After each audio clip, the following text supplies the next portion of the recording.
ये हैं अनंत अंबानी, एक भारतीय अरबपति व्यापारी, और इन्हीं का सपना था वनतारा, जो दुनिया की सबसे बड़ी वाइल्ड लाइफ सेंचुरी है, जिसने 10 लाख से ज्यादा जानवर बचाए हैं। जब मैं बाघ के इलाज में मदद कर रहा था वनतारा में, तब अनंत आए और मैंने उनसे खुद बातचीत करी, और ये रहा वो इंटरव्यू। मुझे पूछना है कुछ, क्यों इतनों को क्यों बचाया, किस लिए? हर बस दिन, हर बस रात। ये बस एक जुनून है जो मेरे अंदर बना।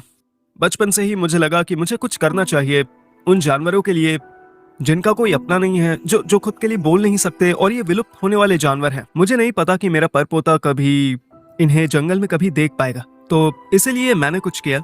हम सब कहते हैं कि जानवरों से अच्छे से पेश आओ, और हमें बचपन से ही ये सिखाया गया है, और हमें बचपन से सिखाया गया है, खासकर हमारे भारतीय संस्कृति में, कि जानवरों पर दया करनी चाहिए और उनके बारे में सोचना चाहिए।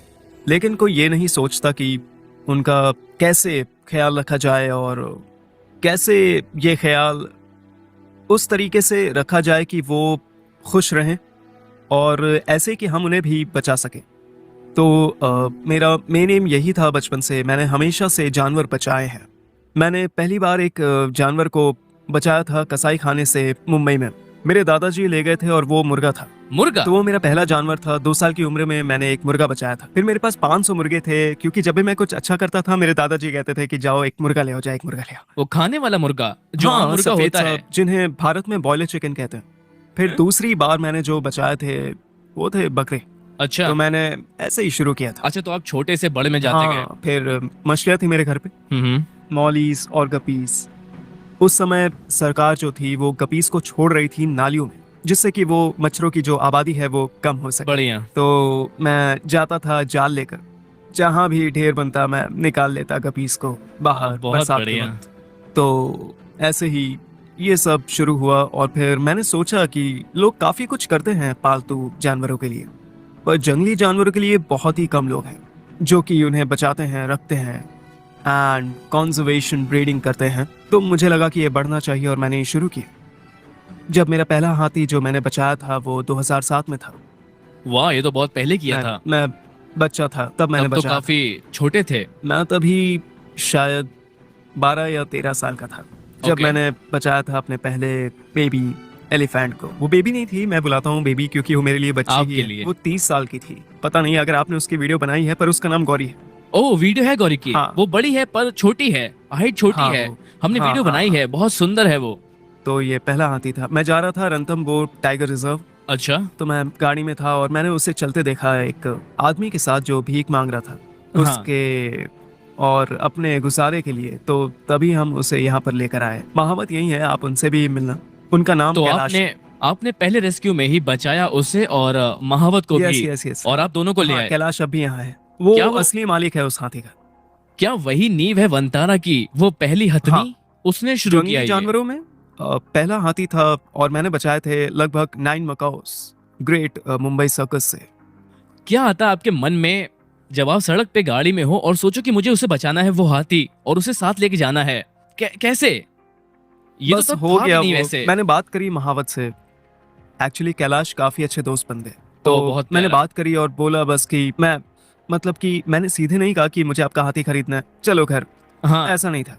बैठो आप पहले आप। हाथी नहीं खरीद सकते। हाँ। तो मैंने बोला, मैं शायद 10 बार मिलने गया, जयपुर गया मुंबई से। ओ 10 भाई बार और साहब। मिला, और फिर उन्हें बताया कि दरअसल मैं आपको अच्छी जिंदगी दूंगा, आप रहो यहाँ हाथी के साथ, उसे जीवन मिलेगा, आपको अच्छा जीवन मिलेगा, आपके बच्चे पढ़ेंगे। वाह। तो उनकी एक बेटी थी और एक बेटा था, एक 3 वाह। साल दूसरा 5। तो हम ओके। उन्हें लाए, उन्हें पढ़ाया।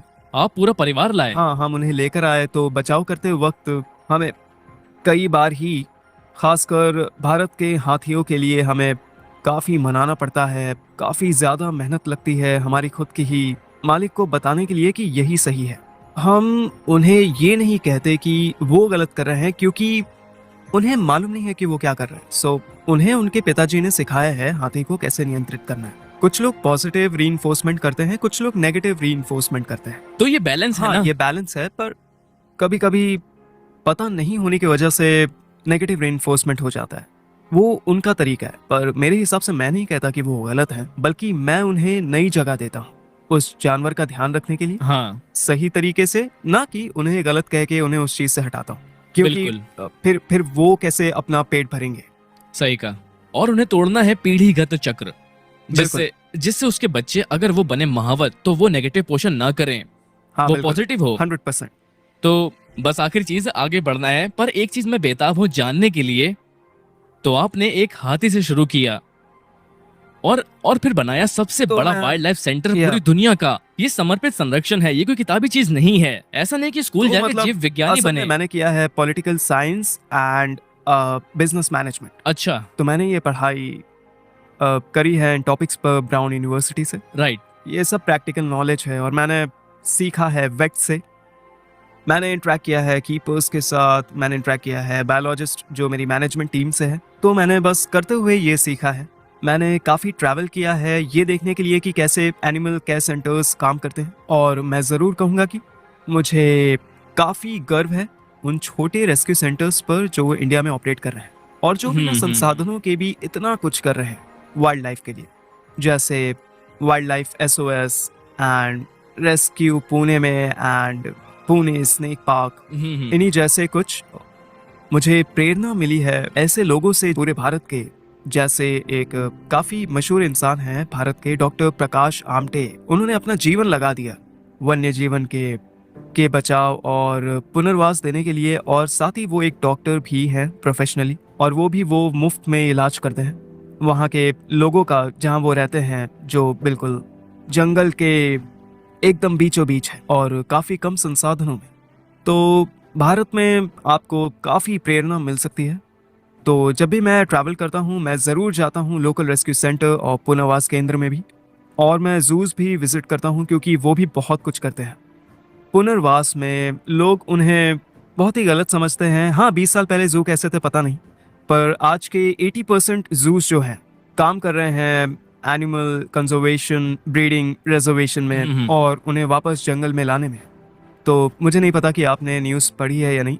हमने 41 स्पिक्स मकॉस मैंने भेजे पढ़ा हैं था, वापस जंगल में। इतनी बारीकी से, बहुत बहुत तो ध्यान अभी से। हम चला रहे हैं कई सारे पालन संरक्षण प्रोजेक्ट यहाँ पे। तो हमारा जो मेन एम है वनतारा का संरक्षित ब्रीडिंग, उनका पालन, बचाव और पुनर्वास, और जीन का एक बैंक बनाना जो हाँ, कभी किसी ने ना देखा हो। तो बिल्कुल। जो कई बंदी प्रजातियां हैं आज, अब शुरुआती प्रजातियां हैं जंगल के लिए, इससे हमारे पास हमेशा वो प्रजाति यहाँ बची है जिससे जब भी जंगलों को चाहिए हम दे सकते हैं, और वहीं सपोर्ट करना वाइल्ड को हमारे कुछ मेन एम्स में से एक है।